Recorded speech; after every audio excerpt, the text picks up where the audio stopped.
ميليسيا فيلم إيطالي أنتج عام 1973 من بطولة لورا أنتونيلي، وبيعتبر من أجمل الأفلام الإيطالية يلي ممكن إنه تشاهدوها. وبتدور أحداث الفيلم عن عائلة تفقد الأم، مما يتعين عليهم الاستعانة بخادمة لرعاية شؤونهم، حيث بتدور الكثير من الأحداث الممتعة داخل هذه العائلة. ويبدأ فيلمنا من عزاء الأم، والتي تكون أم لثلاثة أبناء، وهم أنطونيو ونينو وأنزيو آخر العنقود. وبعد التأبين بيرجعوا على بيتهم بسيارتهم ومعهم جارتهم العطوفة، وبيتفاجئوا بخدامة حارقة خارقة متفجرة. يا لبا يا لبا، كانت موصي عليها المرحومة قبل ما تموت يا حرام، وبتعاملهم بكل حنية وطيبة وكأنها الأم بحد ذاتها. وبيصير الأب وأنطونيو ونينو بيحاولوا التقرب منها، بس نينو بيكون الأكثر شغفا فيها،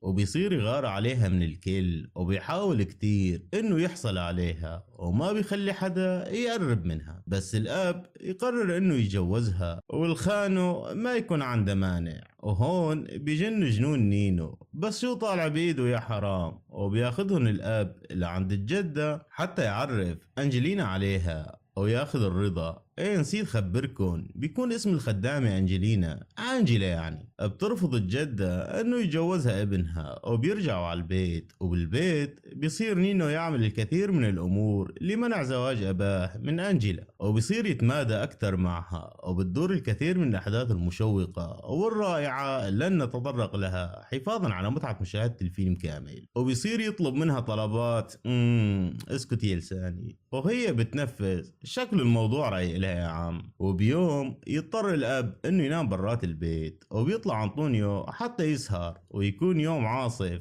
ومطر ورعد وتلج وريح، دنيا برا مجنونة يا عيال. المهم بيستغل نينو خوف أنجلي من العتمة، وبيطفي النور وبيصير يحاول تخويفها، وبيطلب منها انه وهي على رأي لطيف التونسي بنص الجو بيطفي الضوء، بصير الجو بيرعبني. ما هو لو بخلي الضوء بصير الجو بيعجبني. المهم بالنهاية فعلا يكون رأي لها كل شيء عم بيصير، ويوقع المحظور يا عيال. وبعد كم يوم بيقبل نينو انها تتجوز ابوه، وبنشوفه هو عم يودعهم كانوا رايحين على شهر العسل. وبيخلص فيلمنا هون، ودمتم سالمين.